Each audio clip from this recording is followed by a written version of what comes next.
नमस्कार मंडळी, श्री स्वामी समर्थ. स्वागत आहे तुमचं माझ्या यूट्यूब चॅनलवरती. आजचा दिवस तुम्हा सर्वांना खूप छान, सुखाचा, आनंदाचा आणि समाधानाचा जाऊ देत, हीच मी स्वामींच्या चरणी प्रार्थना करते आणि आजच्या या नवीन व्हिडिओला सुरुवात करते. पण त्या अगोदर तुम्ही माझ्या चॅनलवरती जर नवीन असाल तर चॅनलला पण लगेच सबस्क्राईब करा आणि कमेंटमध्ये श्री स्वामी समर्थ लिहायला अजिबात विसरू नका. उद्या शनिवार 31 जानेवारी 2026 आणि उद्याचा दिवस हा खूप खास आहे, कारण उद्या विश्वकर्मा जयंती आहे. हा दिवस अतिशय महत्त्वाचा असतो, पण बऱ्याच लोकांना याचं महत्त्व आणि यामागचं कारण माहिती नसतं. आणि म्हणूनच आजचा हा व्हिडिओ शेवटपर्यंत नक्की पहा, कारण जवळजवळ 75% लोकांचा एकच प्रश्न असतो की ताई, स्वतःचं घर कधी होईल? माझी वस्तू विकली जाईल का?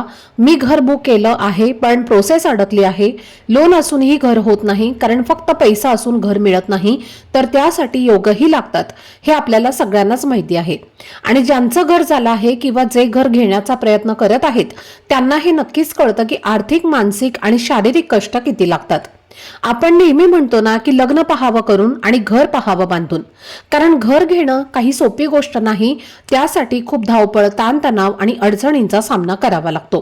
त्यामुळे जर तुम्हालाही स्वतःचं घर सुरळीतपणे व्हावं असं वाटत असेल किंवा तुम्ही लोनसाठी अर्ज केलेला आहे पण ते अप्रूव्ह होत नसेल, अडचणी येत असतील, मनासारखं घर मिळत नसेल किंवा नवीन घर घ्यायचं आहे आणि म्हणून जुनं घर विकायचं असेल, एखादी जागा विकायची असेल किंवा घरात काही दोष जाणवत असतील, तर या सगळ्यासाठी उपाय नक्कीच करता येतात. आजकाल आपण पाहतो की परफेक्ट फ्लॅट कुठेच मिळत नाही. कुठे मुख्य दरवाजाची दिशा चुकलेली असते, कुठे किचन योग्य दिशेला नसतं, कुठे ईशान्य कोपऱ्यात नको असलेल्या गोष्टी असतात, कुठे टॉयलेट बाथरूमची दिशा बरोबर नसते. तर अशा अनेक गोष्टींमुळे घरात वास्तुदोष निर्माण होतात आणि मग मनात सतत अस्वस्थता राहते. पण प्रत्येक वेळी तोडफोड करणं शक्यही नसतं आणि मनालाही मान्य नसतं, कारण खूप मेहनतीने आणि कष्टाने ते घर घेतलेलं असतं. अशा वेळी जर तुम्ही विश्वकर्मा जयंती साजरी केली आणि विश्वकर्मा चालीसेचं नियमितपणे पठण केलं तर घरातील वास्तुदोष हळूहळू कमी होऊ लागतात. याचे अनुभव अनेक महिलांनी स्वतः घेतलेले आहेत. घर विकलं जात नसेल, घर व्हायला अडचणी येत असतील, लोन पास होत नसेल, बुक केलेल्या घराचं पोझिशन मिळत नसेल, बिल्डरकडून फसवणूक झालेली असेल, पैसे अडकले असतील किंवा घर असूनही समाधान मिळत नसेल, अशा सगळ्या परिस्थितीत ही सेवा नक्कीच उपयोगी ठरते. आजकाल आणखी एक गोष्ट खूप वाढलेली आहे, ती म्हणजे घराला किंवा वास्तूला लागलेला कोच. अनेकांना कोच म्हणजे काय हे पण माहिती नसतं. पण जेव्हा आपण घर बघायला जातो तर तेव्हा फक्त फ्लॅटच नाही तर घराला कोच आहे का हेही पाहणं खूप गरजेचं असतं. कारण कोच असल्यावर घरात अनेक प्रकारचे दोष निर्माण होतात आणि त्याचा परिणाम आरोग्यावर, आर्थिक स्थितीवर आणि मानसिक शांततेवर होतो. त्यामुळे पुन्हा पुन्हा तोडफोड न करता जर योग्य प्रकारे विश्वकर्मा पूजन, जयंती आणि चालीसेचं पठण केलं तर हे दोष नक्कीच कमी होतात आणि घरात सकारात्मकता निर्माण होते. आता पहा, पूर्वीच्या काळी विश्वकर्मा देवांना देवांचे आर्किटेक्ट मानलं जायचं. म्हणजे आजच्या भाषेत सांगायचं झालं तर ते त्या काळातले सगळ्यात मोठे इंजिनियर होते. कारण देवांसाठी जी काही अद्भुत आणि मोठी कामं झाली ती सगळी विश्वकर्मा देवांच्या मार्गदर्शनाखाली आणि त्यांच्या सामर्थ्यामुळेच पूर्ण झाली असं मानलं जातं. इतकंच नाही तर देवांसाठी लागणारी शस्त्र सुद्धा त्यांनी स्वतः तयार केली होती.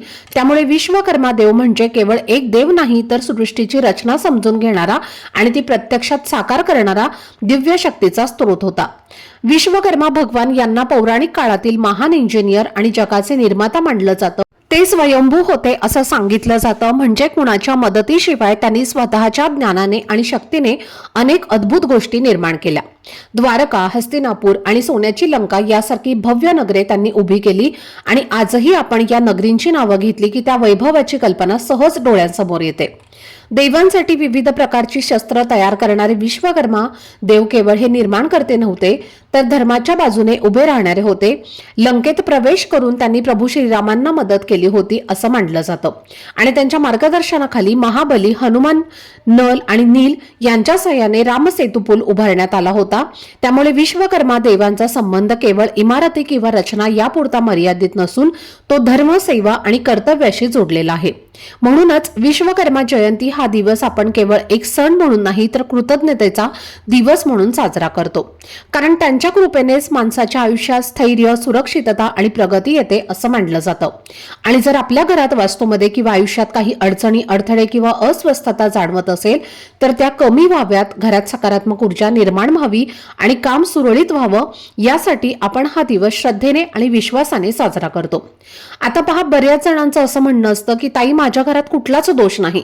पण खरं सांगायचं झालं तर दोष म्हणजे फक्त बांधकामातलेच नसतात, तर आपल्या घरात सतत भांडण, कटकटे, तंटे, अपशब्द बोलणं, नकारात्मक विचार हे सुद्धा आपण न कळत घरावर दोष लावून घेत असतो. आणि हे दोष आपल्याच हातून निर्माण होतात. म्हणूनच घर नवीन असो किंवा जुनं असो, फ्लॅट असो, गाळा असो किंवा जागा असो, जर काही अडचणी येत असतील तर त्यावर उपाय करणं खूप गरजेचं असतं. म्हणून जर तुमच्या घरात वास्तुदोष असतील, जर घर होत नसेल, घर विकलं जात नसेल, लोन अडकलं असेल, गाळा सुरू होत नसेल किंवा कुठल्याही प्रकारच्या अडचणी वारंवार येत असतील तर विश्वकर्मा जयंतीपासून विश्वकर्मा चालीसेचं पठण सुरू करता येतं. आणि हे पठण तुम्ही दररोज एकदा करू शकता किंवा शक्य असेल तर 3 वेळेला सुद्धा करू शकता. कारण सकाळ, दुपार, संध्याकाळ किंवा रात्री कधीही केलं तरीही चालतं. आणि 3 वेळेला केलं तर त्याचा परिणाम अजून चांगला अनुभवायला मिळतो. पण जर ते शक्य नसेल तर किमान एकदा तरी नक्की पठण करा. ही सेवा साधारणपणे 40 दिवसांची सांगितली जाते. पण खरं सांगायचं तर जोपर्यंत तुमचं घर होत नाही, अडचणी कमी होत नाही, तोपर्यंत ही सेवा सुरू ठेवली तर त्याचा चांगला जास्त फायदा होतो. कारण काही वेळेला अडथळे जास्त असतात आणि ते कमी व्हायला सुद्धा वेळ लागतो. त्यामुळे गरज असेल तर ही सेवा 1.5 वर्ष, 2 वर्ष सुद्धा केली तरीही चालते. कारण ही मनापासून आणि श्रद्धेने केली जाणारी सेवा आहे. आता नियम काय आहेत हे आपण आता पाहूयात. तर विश्वकर्मा जयंतीच्या दिवशी सकाळी उठून स्वच्छ होऊन सेवा सुरू केली तर खूप उत्तम. पण समजा त्या दिवशी काही कारणाने शक्य नसेल तर कुठल्याही बुधवारी किंवा अगदी तुम्ही कुठल्याही दिवशी ही सेवा सुरू करू शकता. त्यामुळे घाबरायचं काहीच कारण नाही. महत्त्व श्रद्धेला आहे, तारखेला नाही. तर पहा, सेवा सुरू करताना मनात एक साधा संकल्प करा की विश्वकर्मा देवांनो, मला स्वतःची वास्तू मिळावी, घर सुखरूप व्हावं, अडचणी दूर व्हाव्यात. आणि हे लक्षात ठेवा की तुम्ही भाड्याच्या घरात असलात तरी सुद्धा तुम्ही ही सेवा नक्की करू शकता. कारण स्वतःचं घर व्हावं म्हणून ही सेवा केली जाते. भाड्याच्या घरात राहण्यासाठी ही सेवा तितकीच प्रभावी आहे. आता मांसाहाराबद्दल सांगायचं झालं तर ही सेवा करत असताना मांसाहार वर्ज्य करायचा असतो. आणि खरं सांगायचं तर आपण घरासाठी इतका आटापिटा करतो, कष्ट करतो, तर एवढे दिवस मांसाहार टाळणं फार काही मोठी गोष्ट नाही. ब्रह्मचर्य पाळणं शक्य असेल तर उत्तम, पण मांसाहार मात्र तुम्हाला टाळायचा आहे. कारण आपण वास्तूसाठी, घरासाठी सेवा करत आहोत आणि जो सेवा करतो त्याने हे पथ्य पाळणं महत्वाचं आहे. ताई, मला संकल्पयुक्त सेवा नाही करायची, पण जोपर्यंत माझं घर होत नाही तोपर्यंत मी विश्वकर्मा चालीसेचं पठण करणार आहे, असं जर तुम्हाला वाटत असेल तर ते सुद्धा पूर्णपणे चालतं. फक्त पठण नियमित असायला हवं आणि मनापासून असायला हवं. कारण ही अतिशय सुंदर आणि प्रभावी अशी सेवा आहे. कारण विश्वकर्मा देवांना देवांचे आर्किटेक्ट मानलं जातं आणि म्हणूनच कुठलाही कितीही मोठा वास्तुदोष असला तरी श्रद्धेने केलेलं विश्वकर्मा चालीसेचं पठण नक्कीच परिणाम दाखवतं.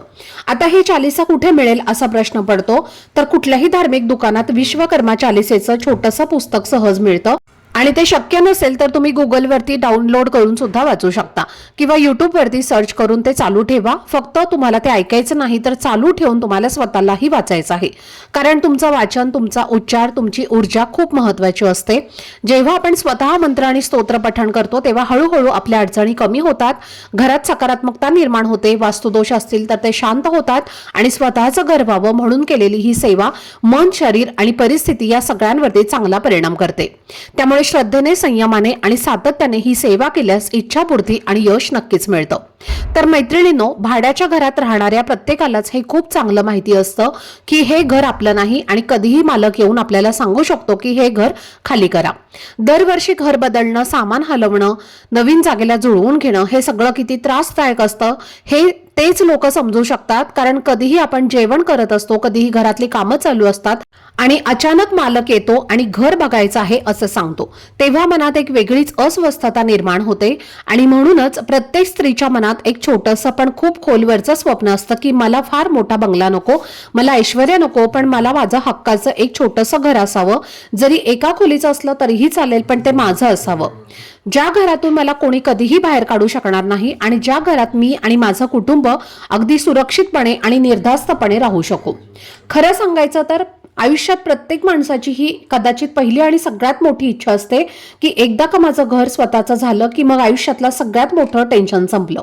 आणि हो, खरं आहे की माणसाच्या इच्छा कधीच थांबत नाहीत. एक इच्छा पूर्ण झाली की लगेच दुसरी, तिसरी, चौथी तयारच असते. पण तरी सुद्धा स्वतःचं घर असणं हे आयुष्यातलं सगळ्यात मोठं समाधान असतं. आणि म्हणूनच ज्यांच्या मनात खरंच स्वतःचं घर व्हावं ही इच्छा आहे, तर त्यांनी दर महिन्याला एक गुरुचरित्राचं पारायण आणि नियमितपणे विश्वकर्मा चालीसेचं पठण केलं तर ते मी अगदी पूर्ण विश्वासानं तुम्हाला सांगते की कितीही अडचणी असोत, कितीही अडथळे असोत, वर्षाच्या आत तुमचं स्वतःचं हक्काचं घर हे नक्कीच होईल. आणि हो, मला खूप जणांचे मेसेज आणि कमेंट्स येतात की ताई, आमचं घर खूप चांगलं आहे पण तरीही ते विकलं जात नाही, काय करायचं? तर त्यासाठी हीच सेवा आहे. तर मैत्रिणींनो, तुम्ही हा व्हिडिओ शेअर नाही केला तरीही चालेल, पण तुमच्या ओळखीमध्ये आजूबाजूला नात्यात कुणी असेल ज्यांना घर घ्यायचं आहे किंवा स्वतःचं घर विकून आणखी मोठं घर घ्यायचं आहे किंवा ज्यांचं घर अडकलेलं आहे, तर त्यांना ही सेवा नक्की सांगा. कारण जेव्हा आपण कुणासाठी तरी मनापासून चांगलं करतो ना, तेव्हा त्या क्षणी महाराज आपल्यासाठी सुद्धा काहीतरी चांगलं ठरवत असतात. आयुष्य खूप अनिश्चित आहे, काय होईल, कधी होईल, काहीच सांगता येत नाही. म्हणून शक्य असेल तितकं प्रत्येकासाठी चांगलं करण्याचा प्रयत्न करा. आजचा दिवस आनंदात घालवा, समाधानात घालवा आणि शक्य असेल तर नामस्मरणात घालवा. कारण कधी कुठे पुण्य उपयोगी येईल हे आपल्यालाच कळत नाही. तर आजसाठी एवढीच सेवा स्वामींच्या चरणी मी अर्पण करते आणि इथेच थांबते. आजचा हा व्हिडिओ जर तुम्हाला आवडला असेल, माहितीपूर्ण वाटलं असेल, तर व्हिडिओला लाईक, शेअर आणि चॅनलला सबस्क्राईब नक्की करा. भेटूयात पुढच्या व्हिडिओमध्ये. तोपर्यंत सर्वांना श्री स्वामी समर्थ.